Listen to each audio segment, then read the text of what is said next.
share and subscribe to Mera Deen و ایمان Islamic channel. اور تیسرے نمبر پر پیسے کی حفاظت، وہ بھی شریعت میں ہے.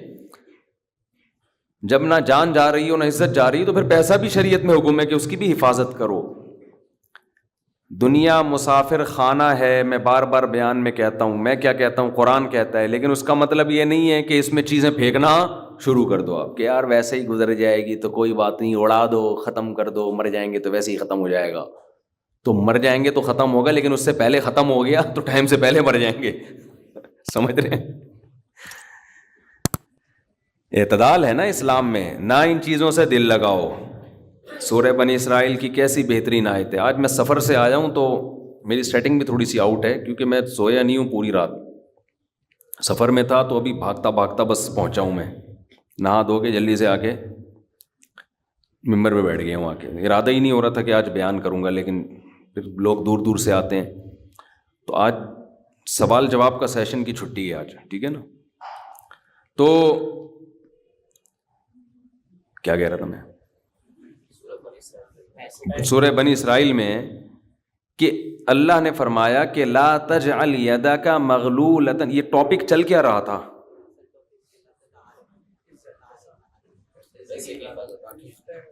طہارت کی بات. تو وہ تو مجھے بھی پتہ چل رہی تھی، یعنی یہ لا کے کہاں سے عزت اور پیسے کی بات نہیں یار. جو رشتے میں وہ بھی ایک بات کی بات ہے. سوچیں آپ، یہ کہاں کتاب کے بارے میں نہیں، چھوڑیں پھر ابھی آ رہا ہوں میں، خود ہی زیادہ آ جائے گا انشاءاللہ. لوگ مجھے کہتے ہیں آپ کے حافظہ کیا ہو گیا، تو آپ لوگوں کا بھی تو وہی ہو گیا جو ہمارا ہو گیا. اس میں ہمارا کون سا ہے؟ اس میں سب ایک ہی جیسے ہیں. آپ بھی تو سن رہے ہیں نا، ہیں سب بادام کھاؤ بیٹھ کے. تو قرآن کے الفاظ دیکھیں، لا تجعل یدک مغلولۃ الی عنقک.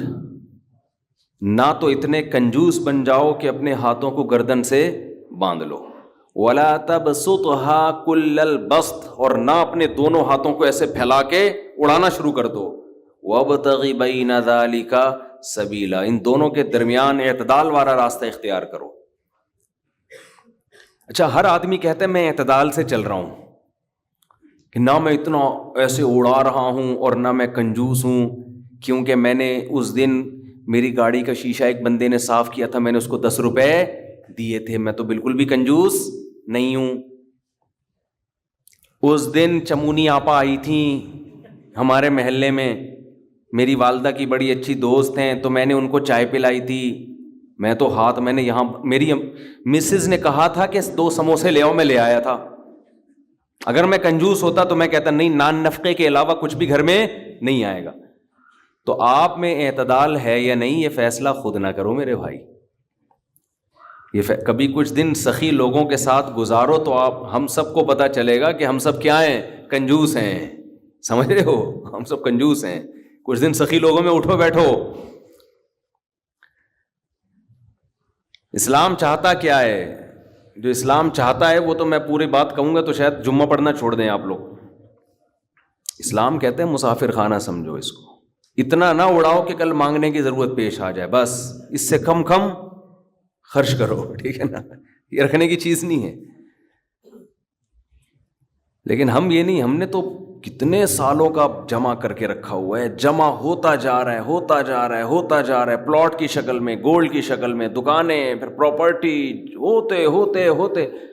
کمال کی بات یہ، اسلام کمانے سے منع نہیں کر رہا، جمع کرنے سے منع کر رہا ہے. اور ہم نے دینداروں کو دیکھا ہے کمانے کی زیادہ کوشش نہیں کر رہے، جمع زیادہ سے زیادہ کر رہے ہیں. عجیب بھائی، ارننگ بڑھاؤ، اپنی ڈبل کر دو، اس میں فائدہ ہے. مسلمان پاورفل ہوگا تو اسلام ترقی کرے گا. تو کہتے ہیں نہیں یار میری آمدن مہینے کی اتنی ہے تو مجھے کیا ضرورت ہے. لیکن اس آمدن کو کیا کر رہے ہیں؟ جمع کر رہے ہیں. بھائی کمائی ڈبل کر دو تاکہ خرچ بھی کیا ہو جائے، خرچ اچھی جگہوں پہ شروع کر دو. اپنے لیے نہیں کماؤ، قوم کے لیے کمانا شروع کر دو نا. ڈبل کمانا شروع کر دو، 4 گنا کمانا شروع کر دو، لیکن اس کمائی کو پھر خیر کے کاموں میں خرچ کرو. نبی صلی اللہ علیہ وسلم نے فرمایا ایماندار تاجر وہ شخص جو اس لیے تجارت کرے کہ لوگوں کے سامنے ہاتھ نہ پھیلانا پڑے, ایمانداری کے ساتھ تجارت کرے, پیغمبروں کے ساتھ ہوگا قیامت کے دن. حضرت عثمان اگر تھوڑا کماتے تو 400 گھوڑے دیتے جہاد میں, بولو نا. گھوڑا لینڈ کروزر تھا اس زمانے کی, 400 V8 حضرت عثمان نے دیے ہیں. کتنا کمایا ہوگا. ہاں, اتنا کمانا کہ آپ اپنے صحت کی کبھی خیال نہ کر سکیں, آپ بیوی بچوں کو بھی ٹائم نہ دے سکیں, وہ پھر کمانے میں بے اعتدالی ہے. کمانے کا ایک حد تک آپ کے ٹائم اور جسم سے تعلق ہے, اس کے بعد کھوپڑی سے تعلق ہے. کھوپڑی نہیں استعمال کر رہا, گدھا بنا ہوا ہے, محنت بہت کر رہا ہے. ہم نے ایسے کمانے والے دیکھے ہیں کہ سارا دن کمانے کی فکر میں ہوتے ہوتے بچوں کی فکر ہی نہیں ہے, بیوی کو ٹائم نہیں دے رہے, ماں باپ کو ٹائم نہیں دے رہے, اپنی صحت کو ٹائم نہیں دے رہے. تو زیادہ کمانے کا یہ مطلب ہرگز نہیں ہے. زیادہ کمانے کا مطلب یہ ہے کہ کمانے میں ٹائم تو آپ نے اتنا ہی دینا ہے جتنا آپ کی صحت اجازت دیتی ہے. نماز کا ٹائم نکلے, تہجد کا ٹائم نکل جائے, تسبیحات تلاوت کا ٹائم نکلے اس میں آپ کے لیے, کچھ اللہ کا ٹائم بھی نکلے, کچھ دین کی تبلیغ کا ٹائم بھی نکلے, کچھ پڑھائی کا ٹائم بھی نکلے. ویڈیو نہیں بنائے بھائی, یہاں لکھا ہوا ہے نا, کچھ پڑھائی کا ٹائم بھی نکلے. یہ تمام چیزوں کا ٹائم نکلنے کے ساتھ ساتھ پھر کمانے کو ٹائم دینا ہے. اس میں پھر جب اتنا ٹائم دے کے پھر پلاننگ کر کے اس کو بڑھانے کی کوشش کرنی ہے, یعنی ارننگ کو بڑھانے کی کوشش کرنا ہے. یہ نہیں کہ آپ نے ٹائم زیادہ دینا شروع کر دیا اس میں. ٹائم زیادہ دینے سے تو آپ کی صحت کو نقصان ہوگا نا. ارے 5 نمازیں تو پڑھنی پڑیں گی نا ٹائم پہ, پھر تلاوت روزانہ کرنی ہے کہ نہیں کرنی ہے, صبح و شام کی تسبیحات ہیں وہ بھی کرنی ہے, تہجد کی بھی کوشش کرنی ہے, باپ کو بھی ٹائم دینا, اماں کو بھی, بیوی بچوں کو بھی, پھر باقی پھر اپنی ایکسرسائز وغیرہ صحت کو بھی, پھر باقی ٹائم کس کو دینا ہے, وہ پیسہ کمانے کو دینا ہے. پھر اس پیسہ کمانے کے کو جتنا ٹائم آپ نے دے دیا تو اس میں آپ کہہ سکتے ہیں کہ پھر ہم اس کو بڑھائیں کیسے. ہم تو 8 گھنٹے کمانے کو دے رہے ہیں, اب اس میں کیسے بڑھائیں ہم.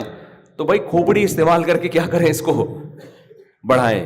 کھوپڑی سے چیزیں بڑھ جاتی ہیں. کھوپڑی تو استعمال مسلمان کر ہی نہیں رہا ہے نا. اب یہ کہ کیسے کھوپڑی استعمال کریں, تو آپ خود استعمال کرو کہ یار میں یہ کام کر رہا ہوں تو میں اگر یوں کر لوں تو یہ ایسے بھی ہو سکتا ہے. یہ بیٹھیں گے تو سمجھ میں آئے گا انشاءاللہ آپ کی خود, لیکن بیٹھتے ہی نہیں ہے, سوچتے ہی نہیں ہے. جو جہاں کھڑا ہے وہیں کا وہیں رہے گا وہ. خیر, تو میں کیا عرض کر رہا تھا, وہ تو بات ختم ہو گیا, آپ لیٹ آئے نا, اصل بات کچھ اور شروع ہوئی. اچھا خیر, جلدی سے بات کو میں لے کے آتا ہوں. تو اعتدال جو ہے نا, سخاوت, سخی لوگوں میں آپ اٹھیں گے بیٹھیں گے تو پتہ چلے گا کہ اعتدال کسے کہتے ہیں. عربوں میں بڑی سخاوت ہے, ہم نے علماء میں بڑی سخاوت دیکھی ہے. تو سخاوت کا مطلب یہ ہے کہ آپ اتنا خرچ نہ کریں کہ کل آپ کو مانگنا پڑ جائے. اس کا علماء نے ایک معیار بیان کیا ہے, وہ خوب اچھی طرح سمجھ لیں, وہ بڑا زبردست معیار ہے کہ اپنے اور اپنے بیوی بچوں کے لیے 1 سال کا ذخیرہ کر لیں پیسوں کا, چاہے وہ گولڈ کی شکل میں ہو یا کرنسی کی شکل, بہتر ہے گولڈ کی شکل میں ہو. آج اگر آپ جاب لیس ہوتے ہیں تو 1 سال تک اگر آپ کو جاب نہ بھی ملے تو آپ نے جو پیسہ اسٹور کیا ہوا ہے اس سے اسی معیار کی زندگی اپنے گھر والوں کو دے سکتے ہیں جو اب تک دیتے آئے ہیں. اور یہ 1 سال آپ کے پاس جاب تلاش کرنے کا یا کاروبار دوبارہ سے اٹھانے کا آپ کے پاس موقع ہے. 1 سال سے زیادہ کی پھر کوئی انتہا نہیں ہے. لوگ کیا کرتے ہیں, جمع کر رہے ہیں کہ کل اگر جاب چلی گئی, کل اگر کاروبار ٹھپ ہو گیا تو بھائی کل کیا, پھر تو خبر تک کا رکھو سنبھال کے, وہ تو پھر ٹینشن سے ہی دنیا سے جاؤ گے. تو کچھ اللہ پہ توکل کرو نا اس معاملے میں. اللہ ہمارے بس میں یہ تھا, 1 سال ایک خاص مقدار ہوتی ہے, اس میں 4 موسم آ جاتے ہیں. بھائی کاروبار آپ کا نہیں چلا, سردی میں نہیں چلا تو ہو سکتا ہے گرمی میں چل جائے, خزاں میں چل جائے, بہار میں چل جائے, تو کبھی نہ کبھی تو چلے گا. نہیں چلا تو پھر اللہ نہیں چلانا چاہتا, وہ اسی میں اللہ کرے بیٹھ کے.